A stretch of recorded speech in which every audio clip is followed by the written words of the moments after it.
মই সৰুৰ পৰাই সংগীত ভাল পাইছিলোঁ।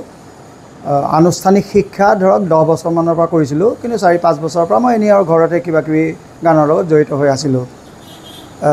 কলেজ পঢ়াৰ সময়ত আমাৰ যেতিয়া পচন্দৰ গীত এটা শুনিবলগীয়া হয়, মন পচন্দ, তেতিয়া আমি অনাতাঁৰ কেন্দ্ৰলৈ চিঠিৰ যোগেদি লিখিব লাগে, আৰু সেই পচন্দৰ গীতটো শুনিবলৈ আমাৰ প্ৰায় 20 দিন 25 দিন লাগি যায়। ডাকঘৰ পোষ্ট কৰিব লাগিব, ডাকঘৰে গৈ পায়, আকৌ তাৰপাছত সেইটো গীতটো বজোৱাৰ মানে 20-22 দিন লাগি যায়।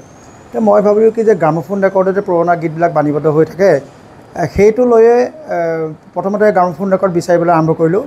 প্ৰথম 3খন ৰেকৰ্ড মৰাণৰে সুব্ৰত ভট্টাচাৰ্য নামৰ দোকান এখনত প্ৰথম 3খন পালোঁ। সেয়ে আৰম্ভণি, আৰু এটা 10 বছৰীয়া প্ৰজেক্ট হিচাপে 1993 চনৰ পৰা 2003 চনলৈকে এটা 10 বছৰ মই অকল অসমীয়া গীতৰ গ্ৰামোফোন ৰেকৰ্ডে সংগ্ৰহ কৰিছিলোঁ, য'ত 1924 চনৰ সেই প্ৰথম অসমীয়া গীতৰ গ্ৰামোফোন ৰেকৰ্ডখন প্ৰফুল্ল চন্দ্ৰ বৰুৱাৰ কণ্ঠত বাণীবদ্ধ হোৱা, সেইখন ৰেকৰ্ডৰ পৰা আৰম্ভ কৰি জ্যোতিপ্ৰসাদ আগৰৱালাৰ কণ্ঠ, বিষ্ণুপ্ৰসাদ ৰাভাৰ কণ্ঠ ইত্যাদি ইত্যাদি কৰি বহু পুৰণি কণ্ঠশিল্পীৰ কণ্ঠত বাণীবদ্ধ হোৱা গীত মাতখিনিৰ প্ৰায় 5000তকৈ অধিক অসমীয়া গীতৰ গ্ৰামোফোন ৰেকৰ্ড সংগ্ৰহ কৰি 2007 চনত মনীষা হাজৰিকা, গায়িকা মনীষা হাজৰিকা বাইদেৱে এই সংগ্ৰহালয়টো দুৱাৰ মুকলি কৰিলে, আৰু সেই দুৱাৰ মুকলি অনুষ্ঠানতে ভূপেন হাজৰিকাই আমালৈ এটি শুভেচ্ছা বাৰ্তা পঠিয়াই দিছিলে, যিটো মনীষা বাইদেৱে সেইটো পাব্লিকৰ আগত, জনসাধাৰণৰ আগত বজাই শুনাইছিলে। সেয়ে আৰম্ভণি।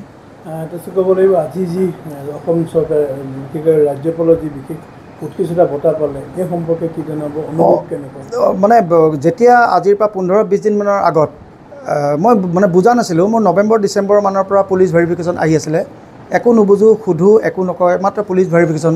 মই ভাবিছিলোঁ যে মোৰতো চাকৰিৰ কাৰণে এপ্লাই কৰা যোগ্যই নহয় এতিয়া, গতিকে পুলিচ ভেৰিফিকেশ্যন কিয়নো আহিছে, একো বুজা নাছিলোঁ। আজি 15 দিনৰ আগত লাহেকৈ বুজিবলৈ আৰম্ভ কৰিলোঁ। প্ৰথম ফোনটো আহিছে, কৈছে যে মই ৰাজভৱনৰ পৰা কৈছোঁ। মই পটককৈ ধৰিব পৰা নাই ৰাজভৱন, এনেই জানো ৰাজভৱন কি, হঠাৎ মই ৰাজভৱনৰ পৰা আহিছোঁ, ৰাজভৱনৰ পৰা কৈছোঁ বুলি ক'লে মোৰ মনটো সেই ৰাজভৱনলৈ যোৱা নাছিল। এইটো কি শব্দ? তাৰপাছত নহয়, মই ৰাজভৱনৰ পৰা কৈছোঁ, ৰাজ্যপালৰ ৰাজভৱনৰ। মই ৰাজভৱন, হয় হয় হয়, কওকচোন কওক। তে কৈছে কি আপুনি এনেকুৱা governor Assam award for excellence 2025ৰ এটা বঁটা পাইছে, গতিকে আপোনাক সাজু হ'বলৈহে কৈছোঁ। মই কৈছোঁ, তেতিয়া মোৰ মানে সন্দেহ, মই তেতিয়াও তেখেতক কৈছোঁ যে ছাৰ এনেকুৱা মিছা কথা চাগে ঢেৰ হয়, মই কিবা কাগজ পাম নেকি? কৈছে নহয়, আপুনিতো কাগজ নাপায়, এতিয়া কাগজ আপুনি 3-4 দিন 5 দিনমানৰ পাছত পাব, আপোনাৰ ইমেইল আৰু আপোনাৰ হেৰি দিব, হোৱাটছআপ, ইয়াতে হোৱাটছআপ আছে। মই কৈছোঁ হয়, ইয়াতে আপুনি খালি কেইদিনমান অপেক্ষা কৰক। মই তেতিয়া কৈছোঁ যে এইটো মোৰ কাৰণে এটা অসম্ভৱ কথা, এইটো নিশ্চয় মই মানি ল'বলৈ টান পাইছোঁ। মোৰ বন্ধু মহলে চাগে তেনেকৈ কিবা কৈছে। তেতিয়া কৈছে যে ময়ো যদি এনেকুৱা প্ৰশ্ন এটা কাৰোবাৰ পৰা অফাৰ এটা পালোঁ, ময়ো প্ৰথমতে বিশ্বাস নকৰোঁ যে ৰাজ্যপালৰ এটা বঁটা এটা, গতিকে আপুনি কেইদিনমান ধৈৰ্য ধৰক। মই ক'লোঁ মোৰ পৰিবাৰক ক'ব পাৰিমনে? বোলে পৰিবাৰ নহয়, আপুনি আপোনাৰ পৰিয়ালৰ মানুহকো কৈ দিয়ক। ঠিক আছে, মই অপেক্ষা কৰোঁ। 3-4 দিনমানৰ পাছত আকৌ এজনে ফোন কৰিলে, ফোন কৰি কৈছে যে আপুনি এৱাৰ্ড এটা পাইছে। মই কৈছোঁ হয় ছাৰ, এনেকৈ 3-4 দিনমানৰ আগত এটা ফোন এটা আহিছিলে, ছাৰ চিঠি পাম নেকি? তেতিয়া মই বিশ্বাস কৰিম, নহ'লে মই এইবিলাক আশাত কৰাও নাই, আশা কৰি থাকিলে মোৰ পাছত কাম কৰিবলৈ মন নাযাব।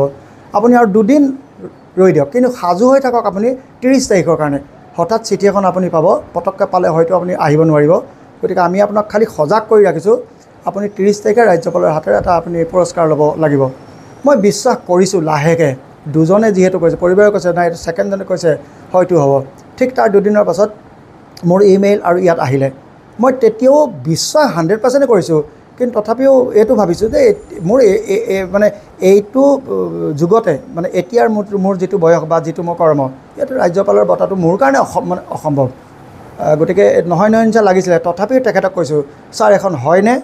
কাৰণ মেইলত আহিছে বোলে একেবাৰে সত্য। মই কিবা মানে যিজন মানে লগৰ যিজন মানে PA নিচিনা, মই এতিয়া নামটো মীনাক্ষী সুন্দৰৰ নাম, সেই তেখেতে মীনাক্ষী সুন্দৰৰ মানে ফোন কৰি তেনেকৈ কৈছে আৰু যে এনেকৈ মানে সত্য, আপুনি কেনেকৈ আহিব, কি কাক আনিব, পৰিবাৰক? মই কৈছোঁ নাই, পৰিবাৰক মই হেৰি নকৰোঁ, মানে লৈ নাযাওঁ, গাটো অলপ বেয়া। আপোনাৰ ল'ৰা ছোৱালী? মই কৈছোঁ নহয়, ল'ৰা ছোৱালী মোৰ মানে ভতিজা আছে, ভতিজাক নিলেও হ'বনে? বোলে হ'ব, খালি এজন আনিব পাৰিব, তাত তেনেকৈয়ে লিখা আছে। তাৰপিছত ঠিক আৰু মই ভতিজাজন হেৰি কৰিলোঁ, ঠিক কৰিলোঁ, তেনেকৈ গ'ল। তেনেকৈ নাম চাম দিলোঁ। আৰু সময়মতে ইয়াৰ পৰা মই এইটো গম পাইছোঁ যে ৰাজ্যপালৰ যিটো সন্মান পুৰস্কাৰ দিয়ে, ইয়াত যোৱাৰ পৰা মই যেতিয়া গৈছোঁ বাটত যেতিয়া মোক যেতিয়া পুলিচে বিভিন্ন চেকৰ মাজত মোকো পুলিচে ধৰিছে দৌৰতে মই চিঠিখন যেতিয়া আগবঢ়াই দিছোঁ এনেকুৱা সুন্দৰ ৰেছপণ্ড কৰে ডিকি খুলিবলৈ নিদিয়ে এজনে ডিকি খুলিবলৈ লয় তেতিয়া সেইজনে কৈ দিয়ে নাই ছাৰ ৰাজ্যপালৰ গভৰ্ণৰ নিমন্ত্ৰণ ডিকি বন্ধ কৰা মানে এইবাৰ গম পাইছোঁ যে ৰাজ্যপালক কিমান সন্মান মোক সন্মান নহয় মই ৰাজ্যপালৰ সন্মানটো কৈছোঁ আকৌ তেনেকৈ অকণমান হেৰি হয় মই সেইখন দেখাই দিওঁ ডিকি খুলিবলৈ হেৰি নকৰে নিদিয়ে আৰু যে 30 তাৰিখে আপুনি ল'লে সেই লোৱা মুহূৰ্তটো কেনেকুৱা আছিল লোৱাৰ মুহূৰ্তটো মই এতিয়াও কওঁ মোক অলপ কাম কৰিবলৈ দিয়ক মই কাম কৰি ভাল পাওঁ মই লৈ বেয়া পাওঁ বুলি কোৱা নাই মই ল'ম কিন্তু ইমান এটা মানে প্ৰধান আৰু এইটো গোটেই ৰাজ্য চৰকাৰৰ মুৰব্বী ৰাজ্যপালৰ হাতেৰে তেখেতে নিজে তেখেতৰ নামতে ৰাজ্যপাল আছাম এৱাৰ্ড ফৰ এক্সেলেঞ্চ কিবা দিগদাৰ হৈ যায় মানে আমি আপোনাৰ চকুৰ আনন্দৰ চকুলো বা কষ্টৰ চকুলো দেখিছোঁ মন কৰিছোঁ এতিয়া আপুনি বহুত কষ্ট মানে মই পেছাৰ সময়ত যদি ধৰক বিশেষ একদম প্ৰধান কিছুমান মানুহ যদি ব্যক্তি আহে লগ কৰিবলৈ মই পেছাটো মোৰ মুখ্য নহয় ল'ৰা ছোৱালীখিনি ইমান আগ্ৰহেৰে আহে মই তেওঁলোকৰ লতা মংগেশকাৰ মই বনাই দিব নোৱাৰিম কিন্তু মই তেওঁলোকক যদি তেওঁলোকৰ গোটেই জীৱনটো যদি সংগীতৰ পথাৰখনত মই ৰাখি দিব পাৰোঁ তেতিয়াহ'লে মোৰ এই পেছাটো মই সাৰ্থক বুলি ধৰিম এতিয়া নতুনকৈ আপুনি কিমান আকৌ গ্ৰামোফোনৰ বিচাৰি আছে নেকি বিচাৰিতো থাকোঁ ইমান তেনেকৈ নাযাওঁ নিজে বিচাৰি নাযাওঁ এতিয়া কিন্তু 6 দিবলৈ আহে কিন্তু এতিয়া সম্ভৱ অন্তিম পৰ্যায় আজি 5 বছৰমানৰ আগলৈকে আৰু যিমানখিনি ওলালে এতিয়া যিখিনি পাওঁ যদি মোক কোনোবাই যদি 10খন দিয়ে হয়তো 10খন মোৰ ঠকাই আহিব বা কেতিয়াবা খুব বেছি ভাগ্য ভাল থাকিলে এখন নথকা আহে গতিকে নষ্ট হোৱা কিন্তু নষ্টই হ'ল আৰু যিখিনি নষ্ট হ'ল থকাৰ ভিতৰত চাগে প্ৰায় শেষ নিচিনাই লাগিছে ছাৰ আপোনাক আৰু এটা কথা শুনো আপুনি নিজৰ বাবে নিজৰ ববীয়াকৈ আপুনি ৰাখিছে আপোনাৰ সংগ্ৰহালয়টো এতিয়া কিন্তু ডাঙৰ কৰিবলৈ হ'ল ছাৰ ভয় লাগে মোৰ ভয় লাগে এইটো এককভাৱে কৰা বস্তুও নহয় ইমানখিনিলৈকে কেনেকৈ কৰিলোঁ ক'ব নোৱাৰোঁ সম্ভৱ মানে ভগৱানৰ আশীৰ্বাদটো আছে বিশেষকৈ মোৰ ভূপেন হাজৰিকাৰ আশীৰ্বাদ আছে এইকাৰণে মই মানে কওঁ যিদিনাখন ভূপেন হাজৰিকাক লগ কৰিবলৈ 11জন ব্যক্তি গৈছিলে যাওঁতে মই 11 নম্বৰ ব্যক্তি 10জন ৰিটাৰ্ণ হৈছে ঘূৰি আহিছে এতিয়াও কমল কটকী দা জীয়াই আছে 10 নম্বৰজন যেতিয়া ঘূৰি আহিছে মাজত এজনে মোক কৈছে যে ক'ত যায় মই কৈছোঁ মই ভূপেন দাক লগ কৰিবলৈ যাওঁ আমিয়ে লগ নাপালোঁ আপুনি ক'ত লগ পাব সেইজনে মই অলপ চিনি পাইছিলোঁ মই গৈ চাওঁচোন গৈছে 11 নম্বৰজন ব্যক্তি কমল কটকী দাক চিনি নাপাওঁ খুব তেখেত ব্যস্ত অকণমান টানকৈও কৈছে নাই এতিয়া ভূপেন দাক লগ কৰিব নোৱাৰে মানে আজি এপইণ্টমেণ্ট নাই মই কৈছোঁ দাদা মোক 2 মিনিট সময় এটা দিয়ক ভূপেন দাৰ আগৰ পুৰণা ৰেকৰ্ড আছে এইটো গ্ৰামোফোন আছে মই মাত্ৰ মাতকেইটা হয়নে নহয় শুনাম সেইটোৱে মোৰ প্ৰথম তেওঁক চাগে আকৰ্ষিত কৰিব পৰা এটা মোৰ মানে সংলাপ তেতিয়া 2 মিনিট মই কৈছোঁ 2 মিনিট কোনোবা এটা সময়ত 2 মিনিট আৰু দিলে 2 মিনিট দুটা ভূপেন দাক 2 মিনিট সময়ত মই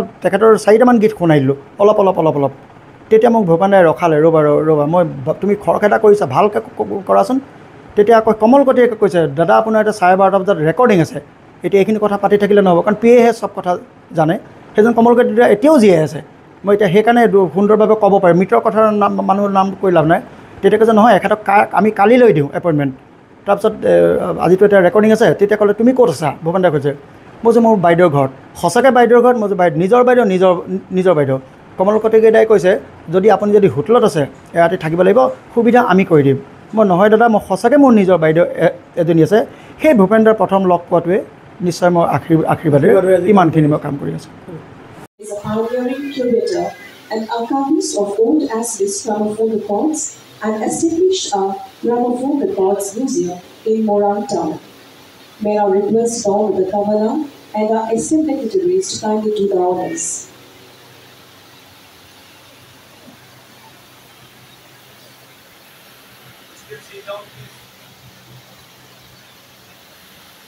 I would request the Honorable Governor to present the Select Sador and the traditional Assamese Gamusa to the awardee. I would also request the Honorable Speaker to present the medallion to the awardee and the citation to be presented by the Honorable Chief Justice of Guwahati High Court.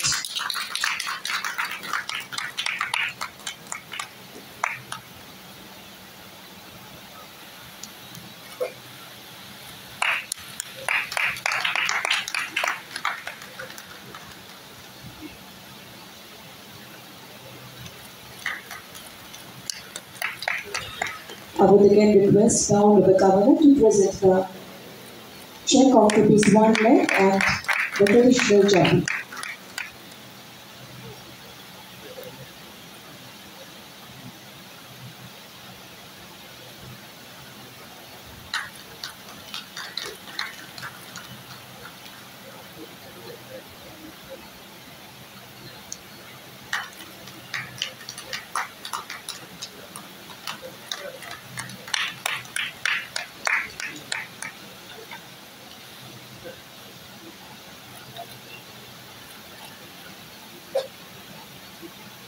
Thank you, sir.